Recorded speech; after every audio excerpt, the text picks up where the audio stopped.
우리는 기도를 할 때 종종 혼란을 경험합니다. 무엇을 먼저 말해야 할지, 어떤 순서로 기도해야 할지, 얼마나 많은 말을 해야 할지 고민하게 됩니다. 어떤 분들은 기도 시간이 길어질수록 좋은 기도라고 생각하시기도 합니다. 또 어떤 분들은 정확한 표현과 신학적으로 올바른 언어를 사용해야 한다는 부담감을 느끼기도 합니다. 하지만 기도의 본질을 다시 생각해 볼 필요가 있습니다. 기도는 말을 많이 하는 시간이 아닙니다. 기도는 하나님 앞에서 마음의 방향을 다시 맞추는 시간입니다. 우리가 하루를 살아가면서 마음은 수없이 많은 방향으로 흩어집니다. 걱정으로, 욕심으로, 두려움으로, 분노로, 조급함으로 우리 마음은 이리저리 끌려다닙니다. 아침에 눈을 뜨는 순간부터 우리 마음은 바쁘게 움직입니다. 오늘 해야 할 일이 너무 많은데 저 사람과의 관계를 어떻게 풀어야 하지? 이번 달 카드값은 어떻게 내지? 아이들 성적이 걱정이야. 회사에서 그 프로젝트가 잘 될까 하는 생각들이 쏟아집니다.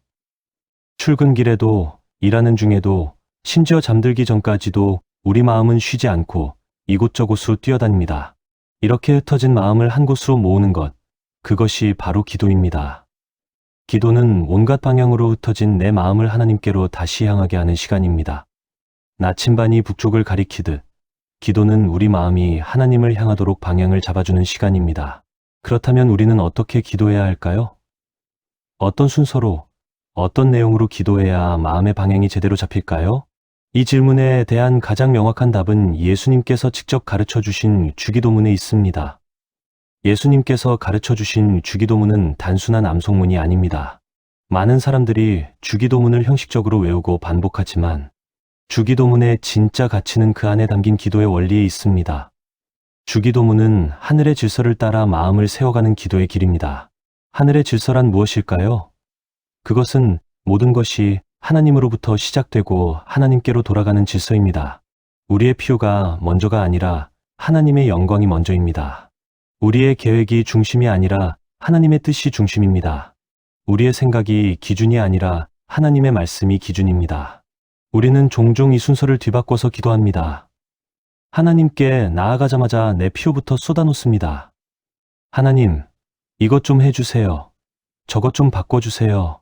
이 사람 좀 변하게 해주세요. 이 문제 좀 해결해주세요. 하고 요구사항을 나열합니다. 마치 하나님을 소원을 들어주는 요술 램프의 지니처럼 대하는 것입니다. 하지만 주기도문은 전혀 다른 순서로 시작됩니다. 내 필요가 아니라 하나님을 먼저 바라보게 합니다. 내 문제가 아니라 하나님의 이름을 먼저 높이게 합니다.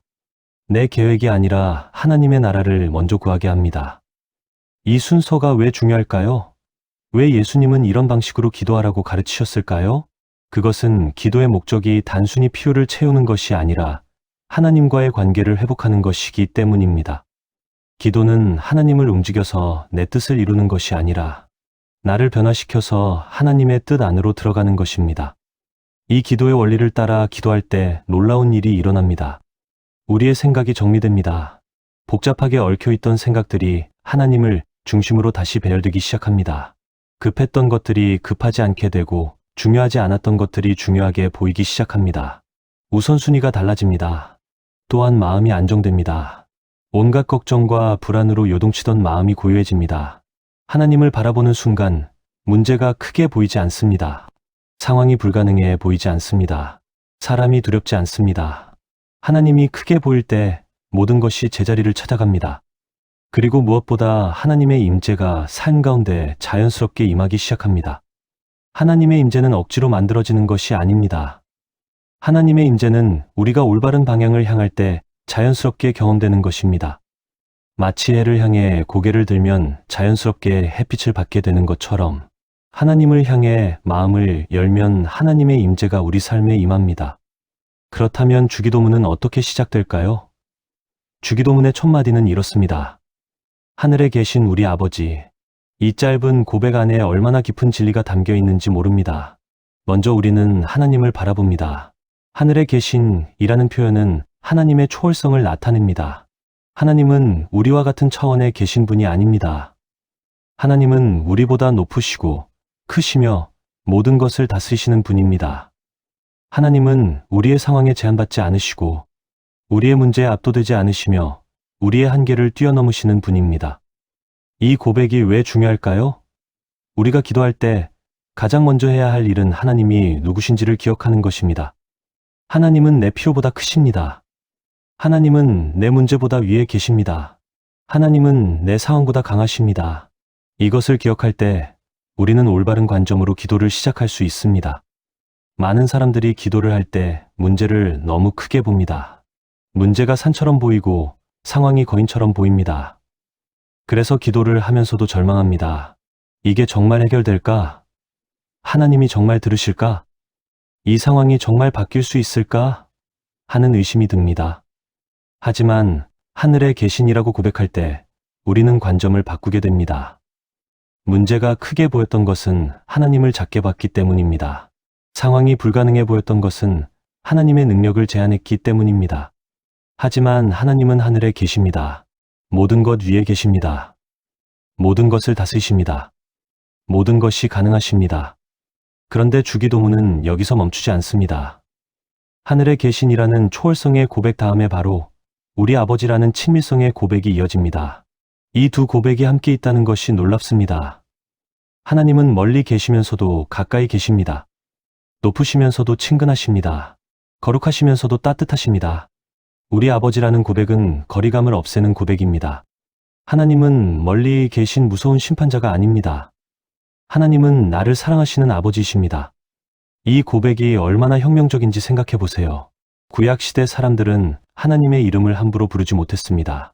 하나님은 너무나 거룩하시고 두려우신 분이었습니다. 하지만 예수님은 하나님을 아버지라고 부르라고 가르치셨습니다. 더 정확하게는 아빠라는 의미의 아람어 아빠를 사용하셨습니다. 이것은 어린아이가 아버지를 부를 때 사용하는 친근한 호칭입니다. 예수님은 우리에게 이렇게 말씀하시는 것입니다. 하나님께 마치 사랑하는 아버지께 말하듯이 편안하게 나아가라. 하나님은 멀리 계신 분이 아니라 나를 아시는 아버지이십니다. 나의 이름을 아시고 나의 상황을 아시며 나의 아픔을 아시는 분입니다. 하나님은 나를 판단하기 위해 기다리시는 분이 아니라 나를 품어주기 위해 팔을 벌리고 계신 분입니다. 이것을 인정하는 순간 기도는 두려움이 아니라 신뢰로 시작됩니다. 우리는 더 이상 심판대 앞에 선주인처럼 떨면서 기도하지 않습니다. 우리는 아버지의 품에 안긴 자녀처럼 편안하게 기도할 수 있습니다. 완벽한 말을 준비하지 않아도 됩니다. 신학적으로 정확한 표현을 고민하지 않아도 됩니다. 그저 아버지께 마음을 여는 것만으로 충분합니다. 어린아이가 아버지에게 말할 때를 생각해 보세요. 문법이 틀려도 괜찮습니다. 표현이 서툴러도 괜찮습니다. 말이 중간에 끊겨도 괜찮습니다. 아버지는 그 모든 것을 이해하고 받아주십니다. 왜냐하면 중요한 것은 말의 완벽함이 아니라 관계이기 때문입니다. 하나님도 마찬가지입니다. 하나님은 우리의 완벽한 기도를 원하시는 것이 아니라 진실한 마음을 원하십니다. 하나님은 우리의 신학적 정확성을 평가하시는 것이 아니라 우리의 신뢰를 보십니다. 하나님은 우리가 얼마나 많은 말을 하느냐가 아니라 얼마나 진심으로 나아오느냐에 관심이 있으십니다. 하늘에 계신 우리 아버지라는 이 고백으로 기도를 시작할 때 우리는 균형 잡힌 관점을 갖게 됩니다. 하나님을 너무 멀리 계신 분으로만 보면 우리는 두려움에 사로잡힙니다. 하나님을 너무 가까이 계신 분으로만 보면 우리는 경외심을 잃을 수 있습니다. 하지만 하나님은 하늘에 계시면서도 우리 아버지이십니다. 거룩하시면서도 사랑이 많으신 분입니다. 이 균형을 이해할 때 우리의 기도는 건강해집니다. 우리는 하나님을 두려워하되 무서워하지 않습니다. 우리는 하나님께 편안하게 나아가되 함부로 대하지 않습니다. 우리는 하나님의 능력을 신뢰하되 하나님의 사랑도 확신합니다. 오늘 이 시간 우리는 주기도문의 흐름을 따라 삶 전체를 하나님께 올려드리는 기도를 함께 드리고자 합니다. 이것은 단순히 주기도문을 암송하는 것이 아닙니다. 주기도문의 원리를 이해하고 그 원리를 따라 우리 삶의 모든 영역을 하나님께 드리는 것입니다. 주기도문의 원리는 무엇입니까? 첫째, 하나님을 먼저 보는 것입니다. 내 필요보다, 내 문제보다, 내 계획보다 먼저 하나님을 바라보는 것입니다. 둘째, 하나님의 뜻을 구하는 것입니다. 내 뜻이 이루어지기를 바라기보다 하나님의 뜻이 이루어지기를 원하는 것입니다. 셋째, 하나님의 공급하심을 신뢰하는 것입니다. 내가 모든 것을 해결하려 하기보다 하나님이 필요를 채워주실 것을 믿는 것입니다. 이 원리를 따라 기도할 때 우리의 기도는 단순한 요구 사항의 나열이 아니라 하나님과의 진정한 대화가 됩니다. 우리의 기도는 내 뜻을 관철시키려는 시도가 아니라 하나님의 뜻을 발견하는 여정이 됩니다. 우리의 기도는 문제 해결의 수단이 아니라 관계 회복의 통로가 됩니다. 많은 사람들이 기도에 대해 오해하고 있습니다. 기도를 마치 자판기처럼 생각합니다. 기도라는 동전을 넣으면 원하는 것이 나올 거라고 기대합니다. 하지만 기도는 그런 것이 아닙니다. 기도는 거래가 아니라 관계입니다. 기도는 조건부 계약이 아니라 무조건적 신뢰입니다. 주기도문의 원리를 따라 기도할 때 우리는 이 진리를 깨닫게 됩니다. 기도는 내가 원하는 것을 얻는 방법이 아니라 하나님이 원하시는 것을 발견하는 과정입니다. 기도는 내 인생을 내 뜻대로 만들어가는 도구가 아니라 하나님의 인생을 살아가도록 나를 변화시키는 통로입니다. 그래서 기도는 순서가 아니라 방향입니다. 정해진 공식을 따르는 것이 아니라 올바른 방향을 향하는 것입니다. 완벽한 문장을 만드는 것이 아니라 진실한 마음을 여는 것입니다. 많은 시간을 쓰는 것이 아니라 올바른 태도로 나아가는 것입니다. 오늘 우리가 함께 드릴 기도는 바로 이 원리를 따릅니다. 우리는 먼저 하나님을 바라볼 것입니다. 우리는 하나님의 뜻을 구할 것입니다. 우리는 하나님의 공급하심을 신뢰할 것입니다. 우리는 용서를 구하고 용서를 베풀 것입니다. 우리는 하나님의 보호를 구할 것입니다. 그리고 마지막으로 모든 영광을 하나님께 돌릴 것입니다. 이 기도를 드리는 동안 여러분의 마음이 하나님께로 향하기를 바랍니다. 흩어졌던 생각들이 정리되고 불안했던 마음이 평안해지며 혼란스러웠던 감정이 안정되기를 바랍니다. 그리고 무엇보다 하나님의 임재가 여러분의 삶 가운데 임하기를 바랍니다. 기도는 말의 양이 아니라 마음의 방향입니다. 긴 기도가 아니라 바른 기도입니다. 화려한 표현이 아니라 진실한 고백입니다. 지금 이 순간 여러분의 마음을 하나님께로 향하십시오. 그것이 기도의 시작입니다. 하늘의 뜻이 우리의 삶을 다스리게 하소서. 하나님, 이 시간 가장 먼저 주님의 이름을 높여드립니다. 이것이 주기도문이 우리에게 가르쳐주는 기도의 첫 번째 원리입니다. 내 필요를 말하기 전에, 내 문제를 쏟아놓기 전에, 내 요청을 나열하기 전에 먼저 하나님의 이름을 높이는 것입니다. 하나님의 이름을 높인다는 것은 무엇일까요? 이것은 단순히 하나님은 위대하십니다라고 말하는 것 이상입니다. 이것은 하나님이 누구신지를 진정으로 인정하는 것입니다. 주님은 거룩하시고 선하시며 완전하신 분이십니다. 이 고백은 머리로만 하는 지식이 아니라 마음으로 드리는 경배입니다. 주님은 거룩하십니다. 거룩하다는 것은 완전히 구별되었다는 의미입니다. 하나님은 우리와 같지 않으십니다. 하나님은 우리의 한계를 가지고 계시지 않습니다. 하나님은 우리의 약함을 가지고 계시지 않습니다. 하나님은 우리의 죄를 가지고 계시지 않습니다. 하나님은 완전히 다른 차원에 계신 분입니다. 이 거룩함을 인정하는 것이 왜 중요할까요? 우리가 하나님의 거룩함을 인정할 때 우리는 겸손해집니다. 우리가 얼마나 부족한지, 우리가 얼마나 연약한지, 우리가 얼마나 하나님의 은혜가 필요한지를 깨닫게 됩니다. 교만한 마음으로는 하나님께 제대로 나아갈 수 없습니다.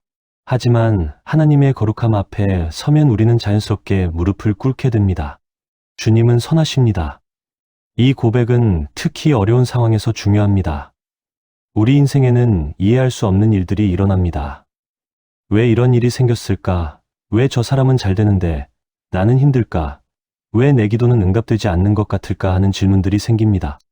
하지만 이 모든 질문 너머에 우리가 붙잡아야 할 진리가 있습니다. 하나님은 선하십니다. 항상 선하십니다. 상황이 좋을 때도 선하시고 상황이 나쁠 때도 선하십니다. 내가 이해할 때도 선하시고 내가 이해하지 못할 때도 선하십니다. 하나님의 선하심은 상황에 달려있지 않습니다.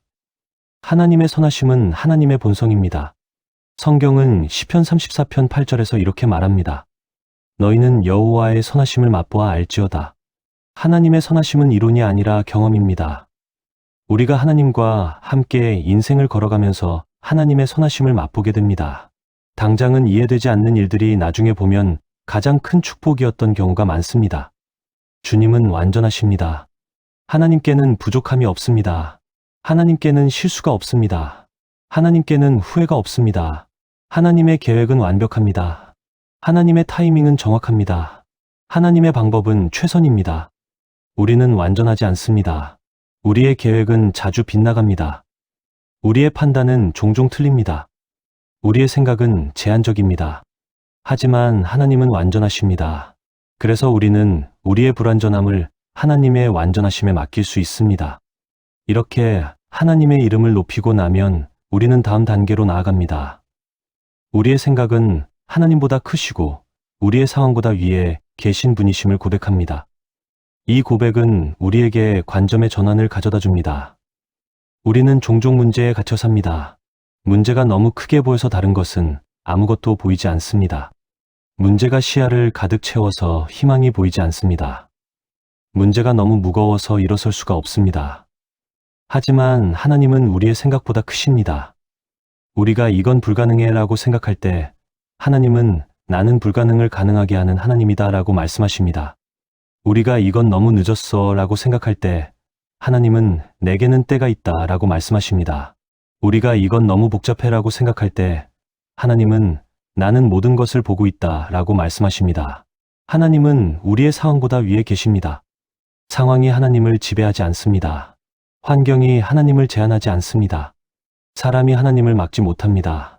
하나님은 모든 상황 위에 계시며 모든 환경을 다스리시고 모든 사람의 마음을 주관하십니다.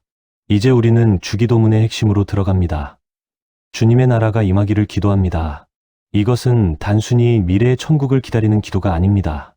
이것은 지금 여기 내 삶에 하나님의 다스림이 임하기를 구하는 기도입니다. 내 삶 위에 하나님의 나라가 임한다는 것은 무엇을 의미할까요? 그것은 하나님의 뜻이 내 삶을 지배한다는 의미입니다.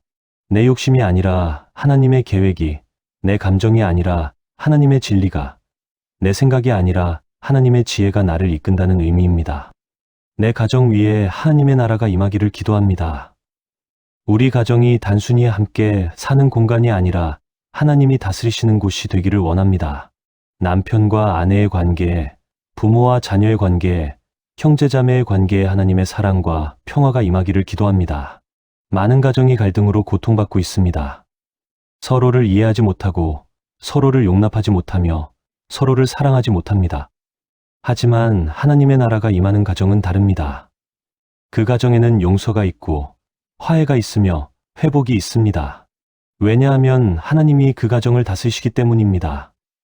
내가 서 있는 이 자리 위에 하나님의 다스림이 임하게 하여 주옵소서. 내가 일하는 직장에서, 내가 공부하는 학교에서, 내가 만나는 사람들과의 관계에서, 내가 결정해야 하는 일들 앞에서 하나님의 다스림이 나타나게 하옵소서. 우리는 각자 서 있는 자리가 다릅니다.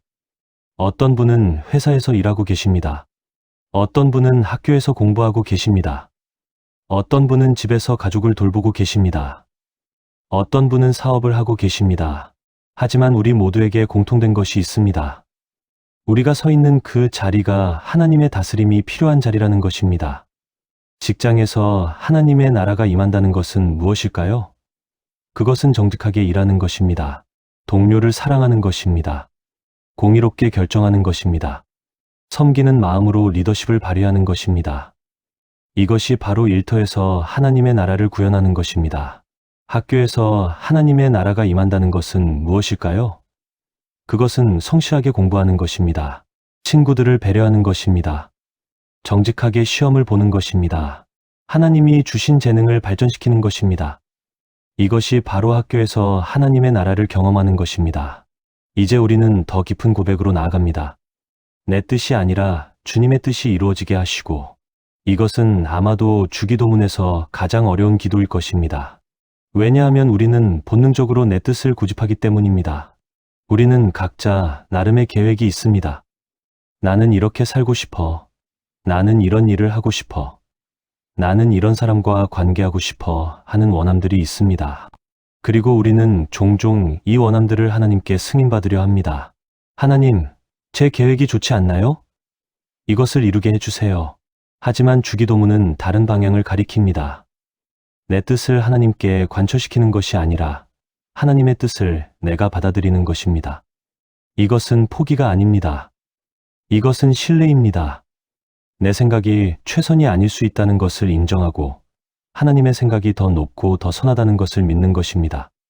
예수님도 겟세마네 동산에서 이렇게 기도하셨습니다. 아버지여, 만일 아버지의 뜻이거든 이 잔을 내게서 옮기시옵소서. 그러나 내 원대로 마시옵고 아버지의 원대로 되기를 원하나이다. 예수님조차도 십자가의 고통 앞에서 다른 길이 있기를 원하셨습니다. 하지만 결국에는 아버지의 뜻에 순종하셨습니다. 우리도 마찬가지입니다. 우리에게도 원하는 것이 있습니다. 피하고 싶은 것이 있습니다. 하지만 우리가 진정으로 하나님을 신뢰한다면 우리는 이렇게 기도할 수 있습니다. 하나님, 제 뜻이 아니라 주님의 뜻이 이루어지기를 원합니다. 내 감정이 아니라 주님의 진리가 나를 이끌게 하시며, 우리는 감정에 쉽게 끌려다닙니다. 기분이 좋으면 모든 것이 좋아 보이고 기분이 나쁘면 모든 것이 나빠 보입니다. 감정이 좋을 때 내린 결정과 감정이 나쁠 때 내린 결정이 완전히 다를 수 있습니다. 하지만 감정은 신뢰할 수 있는 안내자가 아닙니다. 감정은 변덕스럽습니다. 감정은 상황에 좌우됩니다. 감정은 때로 우리를 잘못된 길로 인도합니다. 그래서 우리는 감정이 아니라 진리에 의해 인도받아야 합니다. 하나님의 진리는 변하지 않습니다. 어제도 오늘도 내일도 동일합니다. 내 기분이 좋든 나쁘든 상황이 좋든 나쁘든 하나님의 말씀은 변함없이 참됩니다. 그래서 우리는 감정의 파도에 휩쓸리지 않고 진리의 반석 위에 설 수 있습니다. 내 계획이 아니라 주님의 인도하심을 따르게 하옵소서. 우리는 계획 세우기를 좋아합니다. 1년 계획, 5년 계획, 10년 계획을 세웁니다. 물론 계획을 세우는 것 자체는 나쁜 것이 아닙니다. 잠언 21장 5절은 부지런한 자의 경영은 풍부함에 이를 것이라고 말합니다. 하지만 우리의 계획은 항상 하나님의 인도하심에 열려 있어야 합니다. 잠언 16장 9절은 이렇게 말합니다. 사람이 마음으로 자기의 길을 계획할지라도 그의 걸음을 인도하시는 이는 여호와시니라. 우리는 계획을 세우되 하나님이 그 계획을 바꾸실 수 있다는 것을 인정해야 합니다. 때로 하나님은 우리의 계획과 다른 길로 인도하십니다. 우리가 오른쪽으로 가려 할 때 왼쪽으로 인도하십니다. 우리가 빨리 가려 할 때 천천히 가게 하십니다. 우리가 크게 하려 할 때 작게 시작하게 하십니다. 하지만 뒤돌아보면 하나님의 인도하심이 최선이었음을 깨닫게 됩니다. 오늘 하루를 살아갈 지혜를 주시고 필요한 힘과 필요한 은혜를 공급하여 주옵소서. 이제 우리는 구체적인 필요를 하나님께 구합니다. 앞서 하나님의 이름을 높이고 하나님의 나라를 구하고 하나님의 뜻에 순종하기로 결단했습니다. 이제 우리는 오늘 하루를 살아가는데 필요한 것들을 구할 수 있습니다. 주목할 것은 우리가 구하는 것이 오늘 하루를 위한 것이라는 점입니다. 내일의 일을 위해서가 아니라 오늘의 일을 위해서입니다. 다음 주를 위해서가 아니라 오늘을 위해서입니다. 예수님은 마태복음 6장 34절에서 이렇게 말씀하셨습니다. 그러므로 내일 일을 위하여 염려하지 말라. 내일 일은 내일이 염려할 것이요 한날의 괴로움은 그날로 족하니라. 우리는 오늘 하루를 살아갈 지혜가 필요합니다. 오늘 내려야 할 결정이 있습니다. 오늘 만나야 할 사람이 있습니다. 오늘 해야 할 일이 있습니다. 이 모든 것을 지혜롭게 감당할 수 있는 지혜를 하나님께 구합니다. 야고보서 1장 5절은 약속합니다. 너희 중에 누구든지 지혜가 부족하거든 모든 사람에게 후히 주시고 꾸짖지 아니하시는 하나님께 구하라 그리하면 주시리라. 하나님은 지혜를 구하는 사람에게 기꺼이 지혜를 주십니다. 우리는 또한 오늘 하루를 살아갈 힘이 필요합니다. 육체적인 힘, 정신적인 힘, 영적인 힘이 필요합니다. 때로 우리는 너무 지쳐서 한 걸음도 더 나아갈 수 없을 것 같습니다. 하지만 이사야 40장 31절은 이렇게 약속합니다. 오직 여호와를 앙망하는 자는 새 힘을 얻으리니 독수리가 날개치며 올라감 같을 것이요 다른 박질하여도 곤비하지 아니하겠고 걸어가도 피곤하지 아니하리로다. 우리는 필요한 은혜를 구합니다. 은혜는 내가 받을 자격이 없는데도 하나님이 주시는 선물입니다. 우리가 완벽해서 받는 것이 아니라 하나님이 사랑하시기 때문에 받습니다. 고린도후서 12장 9절에서 하나님은 이렇게 말씀하십니다. 내 은혜가 내게 족하도다. 염려로 하루를 시작하지 않게 하시고 신뢰로 하루를 살아가게 하옵소서. 이것이 우리의 마지막 기도입니다. 우리는 염려하기 쉬운 존재입니다. 아침에 눈을 뜨자마자 걱정이 밀려옵니다. 하지만 하나님은 우리가 염려가 아니라 신뢰로 하루를 시작하기를 원하십니다. 신뢰로 하루를 산다는 것은 모든 것이 다 잘 될 것이라고 맹목적으로 믿는 것이 아닙니다. 신뢰로 하루를 산다는 것은 어떤 일이 일어나든 하나님이 함께 하신다는 것을 믿는 것입니다. 좋은 일이 일어나면 하나님께 감사하고 어려운 일이 일어나면 하나님께 의지하는 것입니다. 이것이 하늘의 뜻이 우리의 삶을 다스리는 삶입니다. 내 뜻이 아니라 하나님의 뜻을 구하는 삶입니다. 내 감정이 아니라 하나님의 진리를 따르는 삶입니다. 내 계획이 아니라 하나님의 인도하심에 순종하는 삶입니다. 그리고 이렇게 살 때 우리는 진정한 평안과 기쁨을 경험하게 됩니다. 참 용서와 보호, 그리고 모든 영광을 하나님께. 하나님, 이 시간 우리의 마음을 살펴봅니다. 주기도문은 이제 우리를 가장 깊은 내면의 문제로 인도합니다. 바로 용서의 문제입니다. 용서는 기독교 신앙의 핵심입니다. 우리가 하나님께 용서받았고, 그래서 우리도 다른 사람을 용서해야 한다는 진리 말입니다. 하지만 용서만큼 어려운 것도 없습니다. 우리는 쉽게 상처받고, 쉽게 분노하며, 쉽게 원망합니다. 누군가 나에게 상처를 주면 그 상처를 오래오래 기억합니다. 때로는 몇 년이 지나도, 심지어 몇십 년이 지나도 그 상처를 붙잡고 삽니다. 그 상처가 내 마음속에서 뿌리를 내리고 자라서 결국 나를 괴롭힙니다. 용서하지 못한 마음이 있다면 녹여주시고, 지금 이 순간 여러분의 마음속을 들여다보십시오. 혹시 용서하지 못한 사람이 있지 않습니까?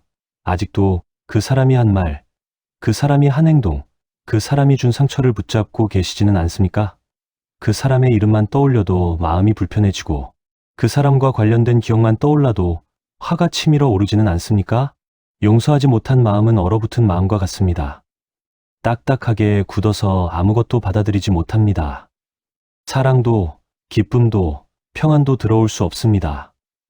왜냐하면 마음이 원망과 분노로 가득 차 있기 때문입니다. 그래서 우리는 하나님께 기도합니다. 이 얼어붙은 마음을 녹여주소서. 하나님만이 우리 마음을 녹이실 수 있습니다. 우리 스스로의 노력으로는 불가능합니다. 용서해야지, 용서해야지 하고 다짐해도 마음이 움직이지 않습니다. 오히려 더 억지로 용서하려고 하면 할수록 마음은 더 굳어집니다. 하지만 하나님의 사랑이 우리 마음에 임할 때, 하나님의 은혜가 우리를 감싸 안을 때 얼어붙었던 마음이 녹기 시작합니다. 상처로 묶여있던 감정을 풀어주시옵소서. 상처는 우리를 묶어둡니다. 과거에 묶여두고, 분노에 묶여두며, 피해자 의식에 묶어둡니다. 우리는 상처받은 일을 계속 반복해서 떠올립니다. 왜 나한테 그랬을까? 어떻게 나한테 그럴 수 있지? 나는 그렇게 당할 만한 사람이 아닌데 하면서 그 상처를 곱씹습니다. 이렇게 상처를 곱씹을 때마다 우리는 그 상처에 더 깊이 묶입니다. 상처가 나를 정의하기 시작합니다. 나는 상처받은 사람이야. 나는 버림받은 사람이야. 나는 사랑받지 못하는 사람이야 하는 정체성이 형성됩니다. 그리고 이 정체성은 우리의 모든 생각과 행동에 영향을 미칩니다. 하지만 하나님은 우리를 상처로 정의하지 않으십니다. 하나님은 우리를 사랑받는 자녀로, 귀한 존재로, 아름다운 피조물로 보십니다. 하나님의 눈에 우리는 상처받은 사람이 아니라 치유받을 사람입니다. 묶여있는 사람이 아니라 자유케 될 사람입니다. 주님께서 우리를 용서하신 것처럼 우리도 용서하는 삶을 선택하게 하시고, 이것이 주기도문이 우리에게 가르치는 용서의 원리입니다. 우리가 먼저 용서받았기 때문에 우리도 용서할 수 있다는 것입니다. 우리의 힘으로 용서하는 것이 아니라 하나님께 받은 용서의 은혜로 용서하는 것입니다. 생각해 보십시오. 하나님께서 우리를 얼마나 많이 용서하셨습니까? 우리가 지은 죄가 얼마나 많습니까? 우리가 하나님께 상처 드린 일이 얼마나 많습니까? 우리가 하나님을 무시하고 하나님의 말씀을 거역하고 하나님의 뜻을 거부한 일이 얼마나 많습니까? 하지만 하나님은 우리를 용서하셨습니다. 조건 없이, 대가 없이 완전히 용서하셨습니다. 예수님이 십자가에서 우리의 모든 죄를 담당하시고 다 이루었다 하고 선포하신 그 순간 우리의 모든 죄가 용서받았습니다. 과거의 죄, 현재의 죄, 미래의 죄까지 모두 용서받았습니다. 마태복음 18장에는 한 종의 이야기가 나옵니다. 이 종은 왕에게 엄청난 빚을 지고 있었습니다. 평생 일해도 갚을 수 없는 빚이었습니다. 하지만 왕은 그 종을 불쌍히 여겨 빚을 다 탕감해 주었습니다. 그런데 이 종이 밖에 나가서 자기에게 작은 빚을 진 동료를 만났습니다. 그는 동료의 멱살을 잡고 빚을 갚으라고 요구했습니다. 이 이야기는 바로 우리의 이야기입니다. 우리는 하나님께 엄청난 빚을 졌습니다. 도저히 갚을 수 없는 죄의 빚입니다. 하지만 하나님은 그 빚을 다 탕감해 주셨습니다. 그런데 우리는 다른 사람의 작은 잘못을 용서하지 못합니다. 그 사람이 나에게 준 상처를 계속 붙잡고 있습니다. 예수님은 이 비유를 마친 후 이렇게 말씀하셨습니다. 너희가 각각 마음으로부터 형제를 용서하지 아니하면 나의 하늘 아버지께서도 너희에게 이와 같이 하시리라. 이것은 두려운 말씀입니다. 우리가 용서하지 않으면 우리도 용서받지 못한다는 말씀입니다. 하지만 이것은 거래가 아닙니다. 내가 용서하니까 하나님도 나를 용서해 주세요가 아닙니다. 오히려 그 반대입니다. 하나님께서 나를 이미 용서하셨으니 나도 다른 사람을 용서할 수 있습니다. 하나님의 용서를 경험한 사람은 다른 사람을 용서할 수 있는 능력을 받습니다. 용서는 선택입니다. 감정이 아니라 의지의 문제입니다. 우리는 종종 이렇게 생각합니다. 그 사람을 용서하고 싶은 마음이 들면 용서하겠어. 하지만 그런 마음은 저절로 생기지 않습니다. 용서는 마음이 움직여서 하는 것이 아니라 의지로 선택하는 것입니다. 용서하기로 선택하면 하나님께서 마음을 변화시켜 주십니다. 처음에는 억지로 용서하는 것처럼 느껴질 수 있습니다. 여전히 화가 나고 여전히 아프고 여전히 그 사람이 미울 수 있습니다. 하지만 용서하기로 선택하고 그 선택을 반복할 때 하나님께서 우리 마음을 조금씩 변화시켜 주십니다. 미움과 판단에서 자유하게 하옵소서. 용서하지 못하는 마음은 결국 미움으로 발전합니다. 미움은 상처보다 더 무섭습니다. 상처는 받는 것이지만 미움은 선택하는 것이기 때문입니다. 미움은 우리 자신을 파괴합니다. 미움하는 사람은 미움받는 사람보다 더 고통받습니다. 누군가는 이렇게 말했습니다. 미움은 독약을 마시고 상대방이 죽기를 바라는 것과 같다. 미움은 상대방을 해치는 것이 아니라 나 자신을 해칩니다. 내 마음을 어둡게 하고 내 생각을 왜곡시키며 내 인생을 비참하게 만듭니다. 판단도 마찬가지입니다. 우리는 다른 사람을 쉽게 판단합니다. 저 사람은 이런 사람이야. 저 사람은 저렇게 살 수밖에 없어. 저 사람은 변하지 않을 거야 하고 단정 짓습니다. 하지만 예수님은 마태복음 7장에서 이렇게 말씀하셨습니다. 비판을 받지 아니하려거든 비판하지 말라. 우리가 다른 사람을 판단할 때 우리는 하나님의 자리에 앉는 것입니다. 오직 하나님만이 사람의 마음을 아시고 사람의 동기를 아시며 사람을 올바르게 판단하실 수 있습니다. 우리는 겉모습만 보지만 하나님은 중심을 보십니다. 우리는 현재만 보지만 하나님은 그 사람의 과거와 미래를 모두 보십니다. 또한 오늘 하루 눈에 보이지 않는 유혹과 두려움으로부터 우리를 지켜주시옵소서. 주기도문은 이제 보호를 구하는 기도로 넘어갑니다. 우리는 영적 전쟁의 한가운데에 살고 있습니다. 눈에 보이지 않지만 실제하는 영적 세력들이 우리를 공격하고 있습니다. 유혹은 매일 찾아옵니다. 때로는 노골적으로, 때로는 교묘하게 우리를 유혹합니다. 이 정도는 괜찮아. 아무도 모를 거야. 한 번만 일하면 괜찮겠지 하는 생각으로 우리를 속입니다. 유혹은 처음에는 작고 사소해 보입니다. 하지만 한 번 넘어가면 점점 더 깊은 곳으로 빠져들게 됩니다. 두려움도 우리를 공격합니다. 미래에 대한 두려움, 실패에 대한 두려움, 거절당할 것에 대한 두려움, 죽음에 대한 두려움이 우리를 마비시킵니다. 두려움은 우리가 하나님께 나아가지 못하게 막고 우리가 믿음으로 나아가지 못하게 막으며 우리가 하나님이 주신 사명을 감당하지 못하게 막습니다. 디모데후서 1장 7절은 이렇게 말합니다. 하나님이 우리에게 주신 것은 두려워하는 마음이 아니요 오직 능력과 사랑과 절제하는 마음이니라. 두려움은 하나님께로부터 오는 것이 아닙니다. 두려움은 원수가 우리에게 던지는 무기입니다. 시험에 빠지지 않게 하시고 시험은 우리가 넘어질 수 있는 상황입니다. 재정적인 시험, 관계적인 시험, 도덕적인 시험, 신앙적인 시험이 있습니다. 시험은 언제 어디서든 찾아올 수 있습니다.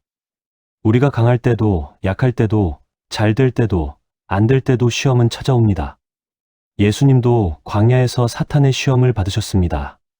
40일을 금식하신 후 가장 약한 상태에서 사탄이 찾아왔습니다.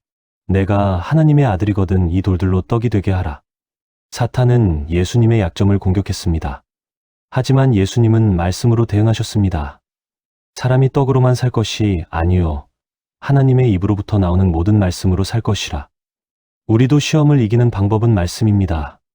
시편 119편 11절은 이렇게 말합니다. 내가 주께 범죄하지 아니하려 하여 주의 말씀을 내 마음에 두었나이다. 말씀이 우리 마음에 가득할 때 시험이 와도 넘어지지 않습니다. 악한 생각과 충동에서 보호하여 주옵소서. 우리의 마음은 전쟁터입니다. 선한 생각과 악한 생각이 끊임없이 싸웁니다. 사랑의 생각과 미움의 생각, 감사의 생각과 불평의 생각, 믿음의 생각과 의심의 생각이 경쟁합니다. 악한 생각은 갑자기 찾아옵니다. 내가 원하지 않아도, 내가 의도하지 않아도 불쑥 떠오릅니다. 누군가를 미워하는 생각, 복수하고 싶은 생각, 포기하고 싶은 생각, 절망하고 싶은 생각이 마음속에 침투합니다. 고린도후서 10장 5절은 이렇게 말합니다. 모든 생각을 사로잡아 그리스도에게 복종하게 하니 우리는 생각을 통제할 수 있습니다. 악한 생각이 떠오를 때 그것을 붙잡고 예수님께 드릴 수 있습니다. 주님, 이 생각은 주님으로부터 온 것이 아닙니다. 이 생각을 물리쳐 주세요. 충동도 위험합니다. 갑자기 무언가를 하고 싶은 강한 욕구가 생깁니다. 화를 내고 싶은 충동, 포기하고 싶은 충동, 도망가고 싶은 충동, 해서는 안 될 일을 하고 싶은 충동입니다. 충동적으로 내린 결정은 대부분 후회로 이어집니다. 우리의 힘이 아니라 하나님의 능력으로 하루를 살아가게 하시고, 이것이 핵심입니다. 우리는 우리 자신의 힘으로 시험을 이길 수 없습니다. 우리 자신의 의지로 유혹을 물리칠 수 없습니다. 우리 자신의 능력으로 두려움을 극복할 수 없습니다.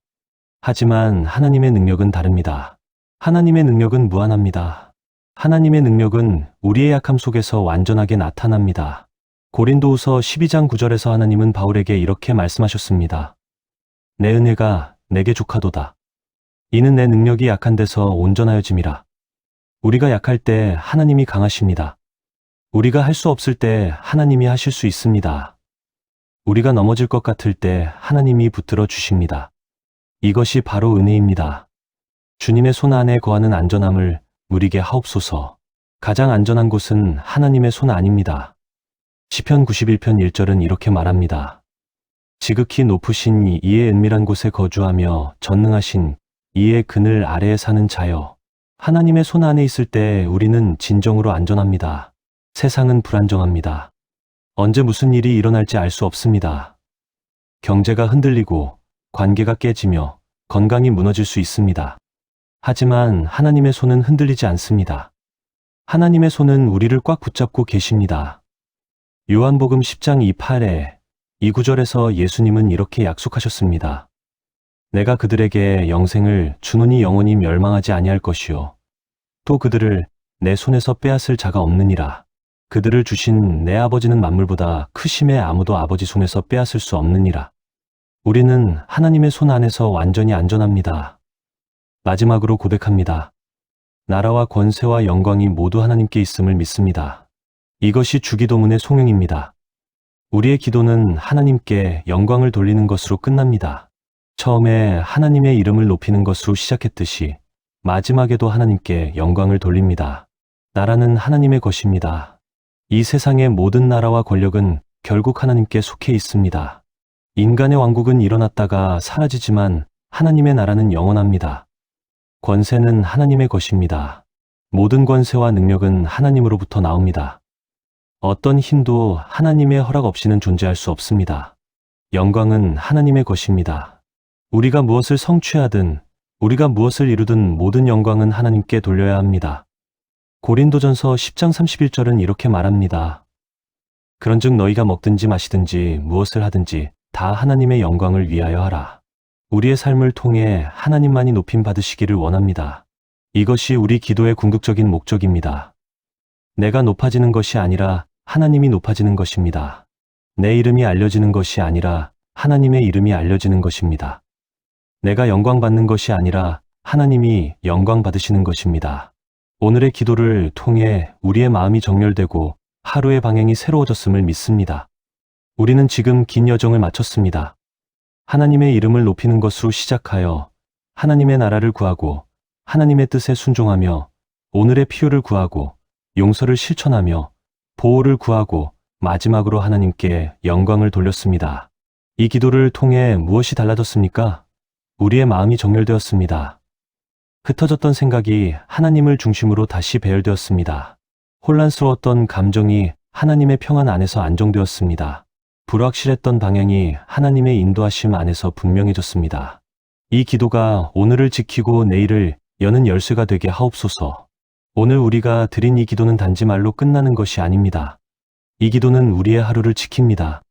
유혹이 올 때, 두려움이 찾아올 때, 시험이 닥칠 때 이 기도를 기억하십시오. 하나님, 당신의 능력으로 오늘을 살아가게 하소서. 이 기도는 또한 내일을 여는 열쇠입니다. 오늘 이 기도를 드린 사람은 내일도 같은 마음으로 하루를 시작할 수 있습니다. 이 기도는 한 번으로 끝나는 기도가 아니라 매일 반복해서 드려야 하는 기도입니다. 매일 아침 이 기도로 하루를 시작하고 매일 저녁 이 기도로 하루를 마치십시오. 예수님의 이름으로 기도드립니다. 아멘. 우리의 모든 기도는 예수님의 이름으로 드립니다. 예수님이 우리와 하나님 사이의 중보자이시기 때문입니다. 예수님이 십자가에서 이루신 구원 때문에 우리가 담대히 하나님께 나아갈 수 있습니다. 히브리서 4장 16절은 이렇게 권면합니다. 그러므로 우리는 긍휼하심을 받고 때를 따라 돕는 은혜를 얻기 위하여 은혜의 보좌 앞에 담대히 나아갈 것이니라. 예수님의 이름으로 우리는 담대히 하나님께 나아갑니다. 두려움 없이, 거리낌 없이 확신을 가지고 나아갑니다. 아멘. 이 말은 그렇게 되기를 원합니다. 진실로 그러합니다라는 의미입니다. 우리가 기도한 모든 것이 이루어지기를 믿고 선포하는 것입니다. 아멘은 의심이 아니라 확신입니다. 아멘은 두려움이 아니라 믿음입니다. 아멘은 우리의 기도에 대한 하나님의 응답을 기대하는 고백입니다. 이제 일어나서 이 기도를 살아가십시오. 오늘 드린 기도가 입술의 고백으로만 끝나지 않고 삶의 실천으로 이어지기를 바랍니다. 용서하기로 기도했다면 용서하십시오. 하나님의 뜻을 따르기로 기도했다면 따르십시오. 하나님의 능력으로 살기로 기도했다면 그렇게 사십시오. 기도와 삶이 일치할 때 우리는 진정한 변화를 경험하게 될 것입니다. 이 영상이 여러분의 삶에 위로와 평안이 되었다면 좋아요와 구독으로 함께 해주시고 댓글에 아멘 남겨주세요.